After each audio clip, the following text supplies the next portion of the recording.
తర్వాత చెప్పినది లోకోక్త సంకల్పము. అంటే మనము నివసించేటువంటి గ్రామంలో ఉండేటువంటి మన చుట్టుపక్కల వాళ్ళందరూ కూడా ఎప్పుడైతే బాగుంటారో మనందరం కూడా బాగుంటాము.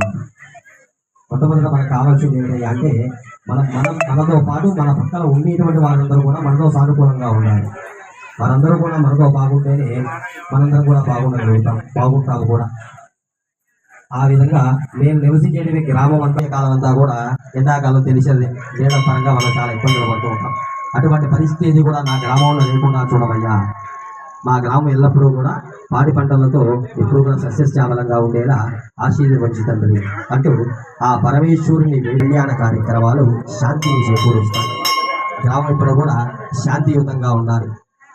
అటువంటి పరిస్థితిని మా గ్రామంలో కల్పించవయ్యా అని ఆ పరమేశ్వరుని వేడుకుంటూ మొట్టమొదటగా మహాగణపతికి ఏ కార్యం చేస్తూ ఉన్నా కూడా ఆ కార్యములో ఏర్పడేటువంటి ఆటంక బాధ